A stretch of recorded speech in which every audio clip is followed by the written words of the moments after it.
बच्चों, जब chemical kinetics के क्वेश्चन में टाइम भी दिया हो, टेम्परेचर डिफरेंस भी हो और लॉग एंटी लॉग भी आ जाए, तब स्टूडेंट सबसे ज्यादा कंफ्यूज होते हैं। आज इसी कंबाइंड क्वेश्चन को स्टेप बाय स्टेप सॉल्व करेंगे और देखेंगे कि किस तरीके से हम क्वेश्चन को इजीली पकड़ सकते हैं। तो क्या हो रहा है क्वेश्चन में, जरा इसे पढ़ेंगे। The time required for 10% completion of the first order reaction. वैसे तो कोर्स में फर्स्ट ऑर्डर रिएक्शन ही है हमारे में, लेकिन यहाँ पर फर्स्ट ऑर्डर रिएक्शन साफ साफ लिखा हुआ है। तो क्या बोला है, टाइम बोला है। तो आपको पता होना चाहिए फर्स्ट ऑर्डर रिएक्शन का टाइम हम कैसे निकालते हैं। 2.303 अपॉन के लॉग क्या था, initial concentration upon final concentration. ठीक है, ये होता है। अच्छा, फिर क्या है, 298 केल्विन पर is equal to required for 25% completion है 308 केल्विन। बताओ कि 298 केल्विन पर 10% कंप्लीट हो रही है रिएक्शन, उसमें कुछ टाइम लगा है, और 308 केल्विन 25% रिएक्शन हो रही है, उसमें कुछ टाइम लगा है, लेकिन वो दोनों टाइम क्या है, सेम है टेम्परेचर। ठीक है, वो दोनों टाइम सेम है। और अब एक value of frequency factor collision इतने करती है मॉलिक्यूल्स। फ्रीक्वेंसी फैक्टर क्या बताता है कि कितने कॉलिजन्स करते हैं मॉलिक्यूल्स। ठीक है, तो फ्रीक्वेंसी फैक्टर भी दिया हुआ है। आपको निकालना है एक्टिवेशन एनर्जी एट 318 एंड, ठीक है, ये निकालना है, कैलकुलेट एट 318 केल्विन। देखो कितना बढ़िया सवाल दिया हुआ है। रिएक्शन का टाइम बदल रहा है, टेम्परेचर बदल रहा है, और कैलकुलेशन में लॉग एंटी लॉग भी आ रहा है। ये क्वेश्चन टफ नहीं है, बस फॉर्मूला सिलेक्शन स्मार्ट होना चाहिए। आपको स्मार्टली फॉर्मूला को सिलेक्ट करना है। केमिकल काइनेटिक्स का ये कंबाइंड न्यूमेरिकल एग्जाम में इजी मार्क्स दे सकता है, लेकिन एक छोटी सी गलती लॉग या एंटी लॉग में आंसर पूरी तरह गलत कर देती है। तो एनसीईआरटी का क्वेश्चन सिंपल दिखता है, पर जैसे ही टाइम, टेम्परेचर और एंटी लॉग कंबाइंड होते हैं, स्टूडेंट अटक जाते हैं। आज ये कंफ्यूजन परमानेंटली क्लियर करेंगे। आप वीडियोस को लगातार फॉलो करते रहिए और टॉपिक्स पे होल्ड करते रहिए। तो टाइम और टेम्परेचर दोनों चेंज हो रहे हैं। टाइम तो खैर दो उसका है, दो टेम्परेचर दिया, टाइम टाइम दो अलग अलग टेम्परेचर पर सेम है, और क्या चेंज हो रहा है, टेम्परेचर चेंज हो रहा है। अब रेट कांस्टेंट का रिलेशन लगाएंगे और आर्हेनियस इक्वेशन दोनों कंबाइन करके आज इस वीडियो में एग्जैक्टली यही समझने वाले हैं। तो चलो, हमने टाइम का क्वेश्चन यहाँ पे लिख दिया है, और अब हमारे पास ये टाइम तो सेम है, दूसरा ये हमारे पास रिएक्शन हो गई, और टेम्परेचर डिफरेंस है, तो हमें आर्हेनियस इक्वेशन भी यहाँ पर लगेगी। उसको भी आप ध्यान रखेंगे कि आर्हेनियस इक्वेशन होती क्या है। ठीक है, तो चलो सवाल करते हैं। 10% कंप्लीट हुआ है, पहले फॉर 10% कंप्लीट के लिए इक्वेशन लिख लेते हैं। क्या होगा, 10% अगर कंप्लीट रिएक्शन होगी तो आप मान लो कि let the initial concentration, initial जो कंसंट्रेशन है वो क्या है हमारे पास, 100, हमेशा 100 ही लिया जाता है बेटा। और 10% अगर कंप्लीट हुआ है रिएक्शन, तो मतलब क्या है कि 10% प्रोडक्ट बने हैं, और जो फाइनल है वो कितने बच गए, 90% बच गए। ठीक है, तो जो इक्वेशन है क्या बन जाएगी, T इक्वल्स टू 2.303 अपॉन के लॉग 100 अपॉन 90। ये क्या बन गया मेरा पहला इक्वेशन, राइट। टाइम सेम है। दूसरे में क्या बोल रहा है, 25% कंप्लीट होने पर आप इसी इक्वेशन को बनाओ, 2.303 अपॉन के लॉग 25% मतलब क्या हो जाएगा बेटा, इनिशियल आपने 100 लिया, 25 कंप्लीट हुआ तो बचा कितना, 75 बचा। यही कंसेप्ट लगाएंगे, इसे काटेंगे, 25 4 जा 25 3 जा, तो ये बन जाएगा T इक्वल्स टू 2.303 अपॉन के लॉग 4 अपॉन 3। तो दो इक्वेशन ये बन के आ गई, लेकिन ये दोनों इक्वेशन में आपको देखो पढ़ो कि 25% और 10% रेशियो में टाइम सेम है। देखो मैंने टी लिया है, टाइम को बदला नहीं है, तो यानी कि इक्वेशन जब ये टाइम सेम है तो दोनों इक्वेशन क्या हो जाएंगी, इक्वेट हो जाएंगी। तो हम क्या करेंगे, दोनों इक्वेशन को इक्वेट करेंगे। तो क्या, एज टाइम इज सेम, अगर टाइम आपका सेम है तो हम क्या करेंगे, दोनों के टाइम, दोनों इक्वेशन को इक्वेट कर देंगे। ठीक है, तो क्या बन जाएगा हमारा, 2.303 के लॉग 10 अपॉन 9 इक्वल्स टू 2.303 के लॉग क्या हो जाएगा बेटे, 4 अपॉन 3। चेक करो, सही है। ये के और के देखो बेटा, के किसके ऊपर डिपेंड करता है, टेम्परेचर के ऊपर डिपेंड करता है। तो यहाँ पर आप देखो एक और चीज हमने यहाँ पे थोड़ा सा मिस्टेक कर दी थी, के को नहीं चेक किया, टेम्परेचर टाइम निकाला, टेम्परेचर अलग है, तो टेम्परेचर तो के तो टेम्परेचर के ऊपर डिपेंड करता है ना, के चेंज टेम्परेचर चेंज के चेंज, तो ये हो जाएगा मेरा, अगर मैं इसको K1 मान लूंगी और इसको मैं इसके लिए मैं यहाँ K2 मान लूंगी, ठीक है, ये K2 हो जाएगा। तो अब देखो ये मेरा हो जाएगा K1, ये मेरा हो जाएगा K2, तो इससे ये कट गया, ठीक है। तो अगर मैं यहाँ निकालूंगी तो क्या बनेगी बेटा इक्वेशन, ये बन जाएगी 1/K1 लॉग, मैं पूरा का पूरा सॉल्व करती हूँ नीट वाले बच्चों के लिए, क्योंकि मुझे पता है ना जब मैं क्लास में कॉपी चेक करती हूँ तो नीट वाले बच्चों को थोड़ा सा कैलकुलेशन में प्रॉब्लम होती है, हालांकि नहीं होनी चाहिए, ठीक है, लेकिन फिर भी आप प्रैक्टिस करो तो हो जाएगा। देखो मैं तुम्हें इसलिए समझाती हूँ कि आपको समझ में आ जाए जल्दी से।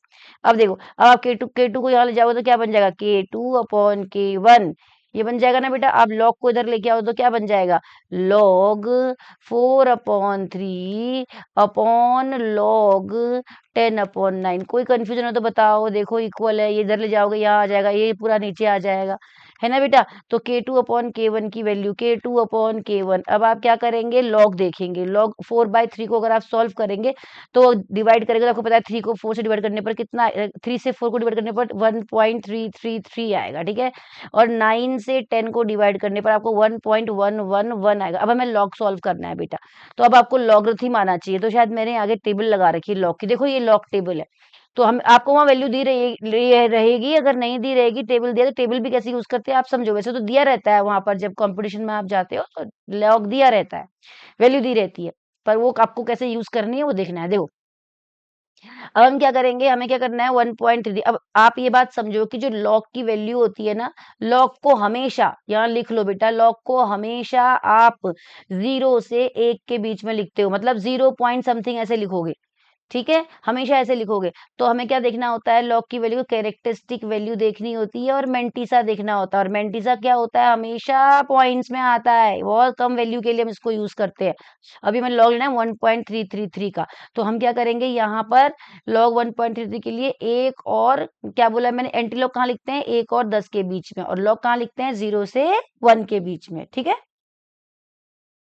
अच्छा, अब क्या होगा, लॉग लेने पर क्या हो जाएगा, कैरेक्टरिस्टिक वैल्यू, कैरेक्टरिस्टिक वैल्यू जो होती है वो होती है डिजिट -1, कैरेक्टरिस्टिक जो वैल्यू होती है वो होती है पॉइंट से पहले की डिजिट -1, ठीक है। पॉइंट से पहले कितनी डिजिट है बताओ, पॉइंट से पहले यहाँ पर कितनी डिजिट है, 1 पॉइंट है, एक डिजिट है, ठीक है। अगर ये होता 1 पॉइंट, दो डिजिट, तो दो डिजिट में तो 1 पॉइंट आता कैरेक्टरिस्टिक, मैं तुम्हें समझा देती हूँ दोबारा से, देखो यहाँ पर ये मेरा वैल्यू क्या है, लॉग मुझे किसका लेना है बेटा, मुझे लॉग लेना है 1.333 का, तो ये कितनी डिजिट है, डेसिमल से पहले एक डिजिट है। अगर ये होता लॉग 1.333, तो इससे पहले कितनी डिजिट है, दो डिजिट है, तो इसकी कैरेक्टरिस्टिक वैल्यू कितनी आएगी, एक है, तो कैरेक्टरिस्टिक वैल्यू आएगी 0 पॉइंट। और हमेशा लॉग को पॉइंट के बाद नहीं पूरा एक साथ लिया जाता है, 13 का 3 पर देखेंगे और 3 पर डिफरेंस देखेंगे टेबल में।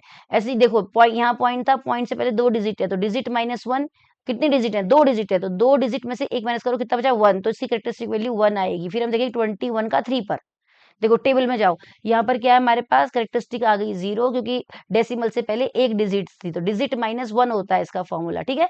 तो कितना हो जाएगा, अब हम क्या करेंगे 13 का 3 पर देखेंगे, चलो लॉग टेबल देखेंगे, ऊपर देखेंगे लॉग टेबल, देखो एंटी लॉग भी लिखा रहता है, इधर देखो, आप ये देखेंगे, ये पक्का देख लेंगे कि लॉग है कि एंटी लॉग, आगे देखो, देखो ये एंटी लॉग टेबल भी है, तो ऊपर देख लेना, बच्चे कभी कभी लॉग एंटी लॉग में भी गड़बड़ कर देते हैं, तो ऊपर लॉग टेबल देखनी है आपको, लॉग के लिए लॉग टेबल देखनी है, एंटी लॉग के लिए एंटी लॉग टेबल देखनी है।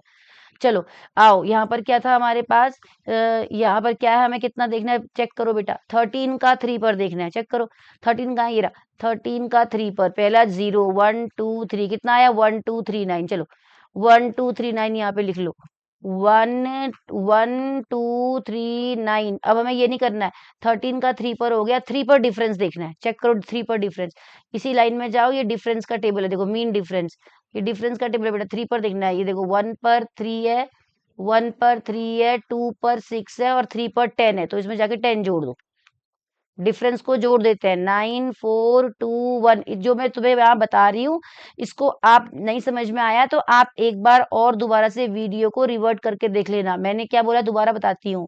मैंने बोला कि लॉगरिथम को हम हमेशा 0 से 1 के बीच में लिखते हैं। देखो 0 से 1 के बीच में आया 0 पॉइंट, ठीक है। कैरेक्टरिस्टिक वैल्यू क्या होती है, हमेशा कैरेक्टरिस्टिक वैल्यू को हम दो में तोड़ते हैं, कैरेक्टरिस्टिक प्लस मेंटिसा। लॉग हमेशा पॉजिटिव वैल्यूज के लिए यूज किया जाता है। कैरेक्टरिस्टिक वैल्यू ली जाती है डेसिमल से पहले की डिजिट -1। डेसिमल से पहले एक डिजिट थी, मैंने 1 माइनस किया तो 0 आया, 0 पॉइंट। अगर डेसिमल से पहले 2 होती तो 2 - 1 करती। अगर आप बोलते मैडम अगर ये होता 221 3.33, तो आप डेसिमल से पहले डिजिट देखते, कितनी आ गई, 3 आ गई। तो आप करते कैरेक्टरिस्टिक वैल्यू निकालने के लिए 3 - 1 कितना आता, 2 पॉइंट, फिर 21 का 3 पर देखते। ठीक है बेटा, ऐसे लॉग देखते हैं। ध्यान रखेंगे, मैंने आपको एक दो चीजें बता दी हैं, मतलब मेन चीजें तो सारी यहाँ बता दी हैं। आप इसको बार बार चेक करेंगे कि मैडम ने कैसे बताया है, तो इससे आपको आ जाएगा। तो तुम्हारे जमाने में तो ये वीडियोज ऐसे हो जाती हैं, यूट्यूब में आ जाता है। हमारे जमाने में तो कुछ भी नहीं था, मैडम एक बार बोर्ड में लिखती थी, समझा दिया, मिटा देती थी, फिर वो हमेशा के लिए मिट ही जाता था। अगर हमने नोट किया तो नोट किया, नहीं किया तो बोलती थी leave the space, go ahead, speed बढ़ाओ, ऐसे बोलती थी। बताओ मैडम, अब हम लोगों के लिए तो कोई हेल्प ही नहीं थी, तुम लोगों के लिए तो कितनी हेल्प है। तो इसको बार बार आप रिवर्ट बैक करके देख सकते हो। तो कितना आ गया, 0.1249, इसकी वैल्यू आ गई 0.1249। ठीक है, डिफरेंस को ऐड करेंगे, मैं इसको मिटा रही हूँ। चलो अभी आ गया 0.124। अब दूसरा एक और डिजिट है, तुमको फायदा है, हम एक और चीज कर सकते हैं लॉग का सॉल्व। क्या लॉग, नीचे वाला भी तो करना है अभी, लॉग 1.111 करना है बेटा। चलो अब ये डेसिमल से पहले कितनी डिजिट है, 1 है, तो कैरेक्टरिस्टिक वैल्यू क्या आएगी, 1 - 1 बराबर 0। 0.11 का 1 पर डिफरेंस। चलो लॉग देखेंगे। 11 का 1 पर, ये रहा 0453, 0453 यहाँ पर लिख लो, और 1 पर ही डिफरेंस देखना है। 1 पर डिफरेंस देखो, 11 का 0453 है, क्या है, हाँ और 1 पर डिफरेंस, 1 पर इधर 4 है, 4 जोड़ दो, कितना गया, 7540। तो ये आ गया आपका इधर 0.045, 04 कितना 57, ये आ गया। ठीक है, चलो अब हम यहाँ पे सॉल्व कर देंगे। ये आ गया हमारे पास, इक्वेशन बन के आ जाएगी। आई थिंक आपको समझ आ गया होगा, ये बन के आ जाएगी। ये पूरा सॉल्व हो के आ जाएगा 0.1249, 0.0457। ठीक है बेटा, तो क्या बन गई हमारी इक्वेशन, K1/K2। तो लॉग हम देख चुके हैं, ठीक है, लॉग टेबल, किसी ने स्मोकिंग करी है। तो ये बन गया हमारा के, क्या था, K2/K1, K2/K1, इसी चला दो बेटा। K2/K1 equals to 0.1249 upon 0.0457। जब इसको डिवाइड करोगे तो आपको मिल जाएगा K2/K1 डिवाइड करने के बाद 2.733। थोड़ा कैलकुलेशन को आपको अच्छे से देखना पड़ेगा बेटा, कैलकुलेशन बहुत आपको अच्छे से, मतलब डिवाइड डिवाइड करके थोड़ा स्मार्ट बनना पड़ेगा। ठीक है, अब हमें क्या करना है, ये तो हमारा K1/K2। अब इसने बोला है कि टेम्परेचर डिफरेंस, इसने बोला है अलग अलग टेम्परेचर पर देखो टेम्परेचर डिफरेंस क्या है। इसने बोला है कि एक को तो हमने 298 पर किया था सवाल, पढ़ो बेटा। देखो यहाँ क्या पड़ा, इसने बोला time required for 10% completion is the first order reaction is equal to time required 25%। तो पहले मैंने 10% के लिए इक्वेशन लिखी टाइम की, फिर मैंने 25% के लिए क्वेश्चन लिखी, उनके टाइम को सेम कर दिया, और फिर मैंने K2/K1 की वैल्यू यहाँ से निकाल ली। ठीक है, अब मेरे पास ये वैल्यू आ गई। अब आगे क्या बोल रहे हैं, ये कह रहे हैं एक्टिवेशन एनर्जी निकालो, और आरएनएस मतलब फ्रीक्वेंसी फैक्टर दे रखा है। और आपको पता है एक्टिवेशन एनर्जी दो टेम्परेचर अलग अलग डिफरेंस के लिए हम क्या लगाते हैं, आरएनएस इक्वेशन लगाते हैं। तो आरएनएस इक्वेशन क्या होती है, हम इसको ही आगे करेंगे। देखो आगे तो मैंने और भी क्वेश्चन लिखे हैं, यहीं पे कर देते हैं। तो क्या होती है आरएनएस इक्वेशन, ये तो हो गया होगा ना बेटा, मैं इसको यहीं पे लिखती मिटाती हूँ, आरएनएस इक्वेशन लिखती हूँ। ये तो आपने नोट कर लिया होगा, नोट करते रहो।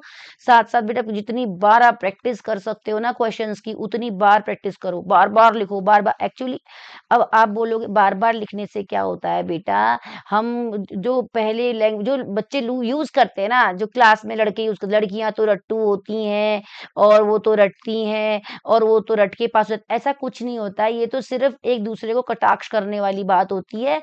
ये कुछ नहीं होता है। हमारे दिमाग के अंदर एक होती है हमारी लर्निंग पावर। कुछ सब्जेक्ट्स ऐसे होते हैं और कुछ चीजें ऐसी होती हैं साइंस में जो पुराने हमारे पुरखे जैसे न्यूटन साहब, रदरफोर्ड साहब, मैडम क्यूरी, ये सब करके जा चुके हैं। तो आप उसको बार बार थोड़ा ना उस चीज को दोबारा न्यूटन ने जो लॉज दिए वो बार बार अगर आप उसको बार बार प्रूफ करके देखोगे तो फिर ये थोड़ा ना उसमें ये हो जाएगा कि आपका जीवन तो व्यर्थ हो गया, फिर आपने जन्म क्यों लिया। तो न्यूटन के काम को बार बार व्यर्थ कर रहे हो। आपकी नई पीढ़ी फिर न्यूटन के काम को रिसर्च करेगी, उसके ऊपर सेम काम रिपीट करेगी, तो आप नया क्या करोगे। इसलिए कुछ चीजें ऐसी होती हैं जो हमें एक्सेप्ट करके ही चलनी पड़ती हैं। जो हमारे पूर्वज, हमारे पहले के लोग करके जा चुके हैं, उनको हमें मानना पड़ता है। जैसे न्यूटन सर ने 3 लॉज दिए थे, तो वो तीनों लॉ को हम पढ़ के तो आगे की फिजिक्स पढ़ते हैं। और क्लासिकल फिजिक्स पढ़ेंगे तो क्लासिकल फिजिक्स में लगे तो क्वांटम के बारे में कहाँ से पढ़ाई करेंगे। कैसे मालूम चलेगा कि हमारे आसपास भी एक दुनिया है जो कि इनविजिबल है। कैसे हमारा मन अभी यहाँ होता है, अभी अमेरिका पहुंच जाता है। क्या चीज है इसके पीछे, क्या रीजन है इसके पीछे, क्यों इंसान इतना सोच सकता है, क्यों हॉलीवुड में 1000 बात की भी वीडियोस बनती हैं कि ऐसे एक्सपेक्टेशन कैसे हो। किसका ह्यूमन माइंड का जो दिमाग है जो इतना सोच सकता है, तो कैसे सोच रहा है। कौन सा पार्टिकल मैटर का ऐसा है जो उसके दिमाग के अंदर जितना सोच पा रहा है। तो इन सब चीजों, नई नई चीजों के बारे में अगर आप रिसर्च कैसे करोगे, फिर अगर आप लोग वही पुराना चीजें सोचते रहोगे तो रटना नहीं होता है बेटा। कुछ चीजें ऐसी होती हैं जहां पर हमें अपनी लर्निंग स्किल्स को यूज करना पड़ता है। वो स्किल्स होती हैं दिमाग की अलग अलग। समझ आया। अब ये है कि लड़कियां घर से बाहर जाती ही नहीं है, ऐसे लड़कों की तरह फालतू टाइम बर्बाद करती ही नहीं है, इधर उधर जाती ही नहीं है, अपने घर में रहती हैं, मम्मी उनसे काम सिखाती हैं। नॉर्मल जो मिडिल क्लास के बच्चे होते हैं उनको सिखाती, घर से बाहर जाने नहीं देती, माहौल खराब है। तो बच्चे क्या करेंगे, बार बार लिखते हैं और याद करते हैं, पढ़ते हैं चीजों को। उनको रट्टू बोल दिया, रट्टू रट्टू कुछ नहीं होता है। इसको बोलते हैं लर्निंग पावर। तो अपनी लर्निंग पावर लड़के भी यूज करें। ठीक है, आर्हेनियस इक्वेशन, ये नहीं कि हमें आता है हम कर लेंगे। भारत देश तुम्हारे कंधों पर टिका हुआ है। अगर तुम अच्छे से काम नहीं करोगे बेटा, पढ़ोगे नहीं, तो आगे क्या करोगे। पढ़ना बहुत जरूरी है। तो क्या होती है आरएनएस इक्वेशन टेम्परेचर के लिए, log K2/K1 equals to EA/2.303 R 1/T1 - 1/T2। ये देखो बेटा, बड़े प्रेम से काम किया करो, दोस्ती करो इन क्वेश्चनों के साथ। पढ़ाई से अच्छी लजीज चीज तो कुछ है ही नहीं दुनिया में। अगर तुम पढ़ोगे, तुम्हें एक बार पढ़ोगे तो तुम्हें 10 गुना फायदा देगी। अब आपको पता है आर की वैल्यू कितनी होती है, मैंने बताया था। आर की वैल्यू हम यहाँ पे क्या लेंगे, जूल्स में लेंगे। कितनी होती है, 2.303 इंटू 8.314। सारे क्वेश्चंस में मैं यही बताती हुई आ रही हूँ। टेम्परेचर हम यहाँ पुट कर देंगे कितना, 1/298 माइनस 1/308। ठीक है बेटा। तो चलो देखो कितना अच्छा क्वेश्चन है। तुम्हारा पूरा टेम्परेचर डिफरेंस और पूरा फर्स्ट ऑर्डर रिएक्शन यहाँ पे रिवाइज हो गया। तो ऐसे क्वेश्चनों को तो सॉल्व करना चाहिए जिससे तुम्हारा पूरा चैप्टर ही बढ़िया से तुम्हारे होल्ड में आ जाए। और देखो इन दोनों को अगर आप मल्टीप्लाई करते हो, तो मैं कह रही हूँ बार बार मल्टीप्लाई मत करो, एक फैक्टर याद रख लो बस, 19.15। जैसे आपको देखो, मेरे को जैसे ये ये चीज दिखती है ना, तो मेरे को ये नहीं दिखता, मेरे को 19.15 दिखता है। बट अब मेरे तुम्हें पढ़ाना है, मैं मैडम हूँ, तो मुझे तो समझाना पड़ेगा, टाइम लेना पड़ेगा। बट आपको इतना टाइम नहीं लेना जितना मैं ले रही हूँ। ठीक है। अब इसको मुझे यहाँ से अगर मैं एलसीएम लूंगी तो मुझे क्या मिलेगा, 298 इंटू 308। तो 308 माइनस 298। थोड़ा सा बड़ी वीडियो हो रही है, पर कोई बात नहीं, फॉलो करो तो चैप्टर पूरा रिवाइज हो जाएगा। तो ये log 2.733 इक्वल्स टू EA/19.15। फिर इसको माइनस करोगे तो 10 आ जाएगा, 298 इंटू 308 आ जाएगा। और फिर उसके बाद हम क्या करेंगे, बस अब हमें EA सॉल्व करना है। लॉग फिर से सॉल्व करेंगे इसका, log 2.733 क्रॉस मल्टीप्लाई कर देंगे इंटू 19.15 इंटू 298 इंटू 308/10। चेक करो बेटा। अब दोबारा वही काम आ गया, 2.733 को चेक करना है। तो जरा मैं इसको मिटा दूं। 2.733 का लॉग लेना है। चलो सॉरी। log 2.733। अभी मैंने क्या बोला, करेक्टरिस्टिक वैल्यू लेंगे। करेक्टरिस्टिक वैल्यू के लिए क्या, डेसिमल से पहले कितने डिजिट हैं, 1 डिजिट है, तो डेसिमल से पहले एक डिजिट 1 - 1 कितना आ जाएगा, 0। 0.27 का 3 पर, देखो बेटा 25 आ गया, 27 का 3 पर, ये तो आधी टेबल ले रखी है मैंने। चलो 27 का 3 पर जो आएगा वो अगर आप देखोगे तो वो आपको मिलेगा, तो मुझे मोबाइल फोन में देखना पड़ेगा, आप देखना बेटा, हाँ टेबल वहां मिलेगी। और 3 पर डिफरेंस जब आप देखोगे तो आपको मिलेगा, 27 का 3 पर आता है, 27 का 0123 पर जो मिलेगा वो आपको मिलेगा 0.4366 कुछ मिलेगा, मतलब कि 4 सपोज, ठीक है, और 3 पर 3 डिफरेंस, तो ये मिल जाएगा आपका, जोड़ोगे तो 7 हो जाएगा, तो 0.4367 हो जाएगा बेटा। ठीक है, तो हम यहाँ पुट कर देंगे इसको 0.4367, ये यहाँ पर, तो ये बन जाएगा मेरा, इधर लिख लेती हूँ। तो अगर एक दो बार जितने भी क्वेश्चंस ये बन रहे हैं, अगर आप इसको बार बार करोगे ना तो आपका होल्ड हो जाएगा। वो केमिकल काइनेटिक्स ऐसा चैप्टर है, पक्का ही आता है क्वेश्चन, बहुत मजेदार है, गलती बिल्कुल नहीं होती। एक बार करने बैठो आपको ऐसा लगेगा जैसे कि आपने 10 नंबर के 2 मैथ से क्वेश्चन सॉल्व कर लिए बस। ठीक है, ये आ गया आपके पास, ई ए कितना आया था बेटा, 0.4367, ठीक है, इंटू 19.515 ये हो गया, 308 इंटू 298 ये हो गया, अपॉन 10 हो गया। अब कैलकुलेशन को तो आपको स्ट्रॉन्ग करना पड़ेगा, तो ये आएगा 76.75 किलो जूल, जूल में आएगा, 1000 से डिवाइड करोगे तो किलो जूल पर मोल हो जाएगा। ठीक है, ये भी एक्टिवेशन एनर्जी आई है, लेकिन इसने बोला है कि एक्टिवेशन एनर्जी हमें इस टेम्परेचर के डिफरेंस पर नहीं, हमें कहाँ पर चाहिए, 318 पर चाहिए, चेक करो, यही तो है कहानी सारी की सारी, 318 पर चाहिए, तो कैसे निकालेंगे इसके लिए, इसके लिए हमें निकालनी पड़ेगा, वो टेम्परेचर डिफरेंस के लिए आरएनएस इक्वेशन यूज करते हैं, हमें तो एक पर्टिकुलर टेम्परेचर पर चाहिए। देखो कैसे घुमाया है, सबसे पहले तुम्हें दिया है टाइम का, तुम्हें दिया है टाइम के लिए डिफरेंस, टाइम सेम किया है, तुमने वहां से के निकाला है, उसके बाद इन्होंने टेम्परेचर डिफरेंस दिया है, और इन्होंने बोला कि एक अलग टेम्परेचर दे दिया, वहां पर एक्टिवेशन एनर्जी निकालो, तो अब बच्चों को पता होना चाहिए कौन सा फॉर्मूला लगेगा, कौन सा लगता है रेनियस फॉर्मूला की जनरल इक्वेशन क्या होती है, natural log k equals to natural log A minus E A upon R T. तो अगर आप इसको 10 लॉग 2.303 से मल्टीप्लाई करते हो, मैं पूरा सीधा सवाल भी लिख सकती थी, 2.303 वाले मैं बार बार इसलिए लिखती हूँ जिससे कि जिन बच्चों को याद ना हो उन्हें फॉर्मूला याद आ जाए। ठीक है, कैसे करते हैं, तो 2.303 को भगाओ यहाँ से, इसको पूरी इक्वेशन को 2.303 से डिवाइड कर दो, इसे भी करोगे तो ये मल्टीप्लाई में चला जाएगा नीचे न्यूमिनेटर डिनोमिनेटर के साथ, ये कटिंग कटिंग कटिंग, क्वेश्चन बन जाएगा log k equals to log A minus E A upon 2.303 R T. ठीक है बेटा, चलो, तो जो भी चीज समझ में नहीं आती आप नीचे कमेंट में, कमेंट भी होता है यहाँ पर, जब भी जिस बच्चे तक पहुंचे, जब भी पहुंचे ये तो आप कमेंट पक्का लिखें, और ये पहुंचना बहुत जरूरी है हर बच्चे तक, और पहुंचाएं अपने दोस्तों तक, क्योंकि मैं बहुत सिंपल लैंग्वेज में इसको बता रही हूँ। और उसके बाद आप कमेंट पक्का करें, जो डाउट हो वहां पक्का लिखें। और देखो बेटा, डांटना बहुत जरूरी होता है, बिना डांटे किसी के, पहले तो गुरुकुल में टीचर डंडा भी लगाते थे, अब तो डंडा लगाना मना हो गया, लेकिन पहले लगाया करते थे। हमारे देश की परंपरा बिल्कुल अलग है, और जो पढ़ता है वही आगे निकलता है, मिडिल क्लास लोगों के लिए तो पढ़ाई सबसे ज्यादा इम्पोर्टेंट है, इसलिए थोड़ा, ठीक है, इससे थोड़ा संभल कर ढंग से पढ़ाई करोगे तो बहुत आगे पहुंच जाओगे। चलो बच्चों, अभी हमें ए का तो वैल्यू दे रखा है, तो ए की जगह पे ए की वैल्यू रख लेंगे, पीछे देखो कि 4 × 10⁻10 दिया हुआ है, तो ये आ जाएगा आपका लॉग के, इधर बन जाएगा 4 × 10⁻10 माइनस, एक्सप्रेशन एनर्जी कितनी आई थी बेटा, 76 पॉइंट, ये रहा 76.75 ये आई थी ऊपर, ये देखो ये आई थी ना, इसको रखो 2.303 इंटू 8.314, कितने पर निकालनी है टेम्परेचर, देखो ये वाला 318 पर।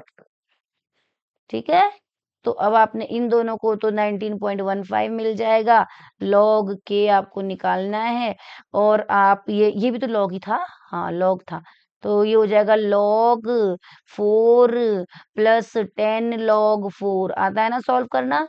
ये हो जाएगा 0.76.75 अपॉन 19.15 इंटू 318। अब log 4 की वैल्यू मैंने आपको बताती हूँ, क्लास 11th में मैंने आपको समझा रखा है कि 2 से लेके 9 तक की लॉग वैल्यू याद कर लो, आपको जेई और नीट में काम चल जाएगा।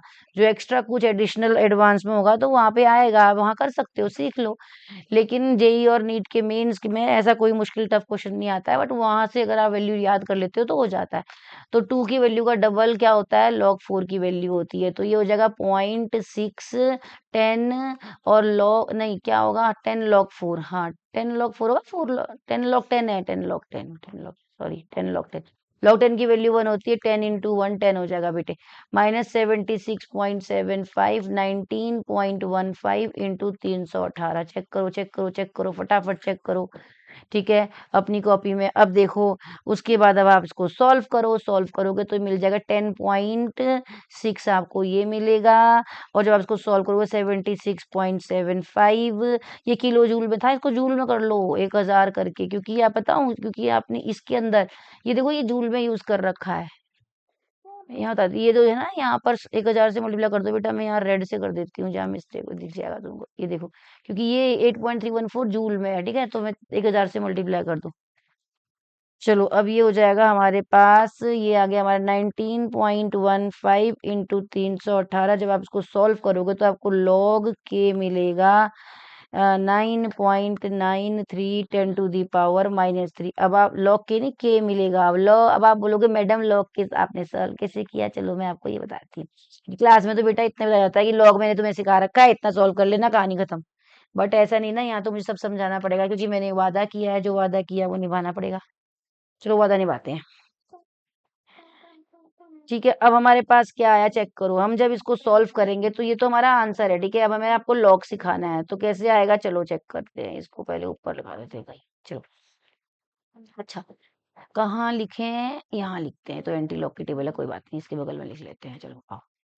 देखो, हमें क्या करना है, जब आप यहाँ सॉल्व करोगे, इधर आप सॉल्व करोगे, यहाँ पर इसको जब सॉल्व करोगे तो आपको मिलेगा माइनस -2.33 ये मिलेगा आपको। सॉल्व तो कर ही दोगे ना, log के इक्वल टू -2.003 इतना आपको मिलेगा, ठीक है। अब क्या था, मैंने क्या बोला, लॉग को हमेशा हम क्या करते हैं, के निकालने के लिए मैं उधर लेके जाऊंगी तो क्या करूंगी बेटा, 1/log -2.003। और 1/log क्या होता है, एंटी लॉग, यानी कि अब एंटी लॉग आ गया। एंटी लॉग इक्वल टू -2.003, यानी कि मुझे इस टेबल की जरूरत पड़ेगी, यानी कि मुझे ये सिंबल यहाँ करना पड़ेगा। चलो अब आ जाओ, हमें एंटीलॉग, अब antilog negative value, log antilog तो नेगेटिव वैल्यू के लिए बने ही नहीं है, हमें तो इसको पॉजिटिव करना पड़ेगा। पॉजिटिव करने के लिए -2 से कोई बड़ा डिजिट लेना पड़ेगा, क्या लूं, -3 है ना, तो -3 अगर मैं -3 प्लस 0.997 कर दूं तो क्या ये आ जाएगा आंसर, है ना, आ जाएगा। और ये चले जाएगा मेरे पावर में। इसको मैं क्या लिख सकती हूँ, एंटी लॉग को कैसे लिखा जाता है, एंटी लॉग ये लिखा जाता है 10⁻, ये एंटी लॉग है ना, इसको लिखा जाएगा 10⁻, माइनस, इसको लिखा जाएगा, एक सेकेंड, एंटी लॉग को लिखा जाता है बेटा, एंटी लॉग इसको लिखा जाएगा, वो लिखा जाएगा 10⁻, -2.003 ऐसे लिखते हैं इसको, ठीक है। तो अब ये क्या हो जाएगा, ये अब मैंने इसको कन्वर्ट कर दिया है, देखो इसमें, तो मैं इसकी पावर कैसे लिखूंगी, कैसे लिखूंगी, 10⁻³ इंटू 10⁻0.997। चेक करो, ठीक है। अब मुझे एंटीलॉग इस पॉजिटिव वैल्यू का लेना है, ठीक है। अब मैं इसका का लूंगी, तो एंटी लॉग मुझे, क्योंकि 10 पावर तो सॉल्व हो गई, एंटी लॉग हो जाएगा मेरा 0.997 का लूंगी। चलो बेटा 0.997 का एंटी लॉग लो। आओ, एंटी लॉग हमेशा पॉइंट के बाद देखा जाता है। लो कहाँ पर आएगा 0.997, कैसा कलर लगाऊं, ग्रीन लगाती हूँ। 0.997 पॉइंट के बाद 0.997, 0.9 है कहीं, हाँ 0.99 का 7 पर देखा जाता है, ये तो 0.49 तक ही है। 0.99 का जब 7 पर देखोगे ना, ऐसे एंटीलॉग टेबल आएगा, तो वो आएगा बेटा 9.93, बस। ये पावर 10⁻³ आ जाएगा, ये लो आ गया आंसर। ये लिखा था ना हमने वहां के, चेक करो पीछे, ये देखो, ठीक है। तो ऐसे लॉग और एंटी लॉग लिया जाता है, इसको ध्यान रखेंगे। अगर आपको समझ में नहीं आया, इस वीडियो को बार बार देखेंगे। वीडियो बड़ी शानदार है, क्योंकि मुझे बहुत अच्छा अच्छा क्वेश्चन लगा। बच्चे मेरे से हर बार पूछते हैं, मैं हर साल क्लास में क्वेश्चन कराती हूँ, कि बच्चे बेचारे छोटे छोटे होते हैं, वो इतना सारा एक साथ नहीं कर पाते। जब उन्हें क्वेश्चन करा देते हैं तो फिर उनको समझ आता है अच्छा ऐसे होना था, फिर चैप्टर भी समझ में आ जाता है। क्योंकि जो चीज देखो कहीं पर कंसेप्ट चलता है, और अगर आप जहाँ पर कोई चीज प्रैक्टिकली हो रही है, न्यूमेरिकल के साथ इजीली समझ में आ जाते हैं कंसेप्ट भी। ठीक है बेटा। तो चलो ये कहानी यहाँ पे खत्म हुई। तो वीडियो को आगे आप अपने दोस्तों तक पहुंचाएं, शेयर करें। Thank you so much. Next video में फिर मैं आपके लिए एक बढ़िया सा शानदार क्वेश्चन अपलोड करूंगी। फॉलो करते रहो।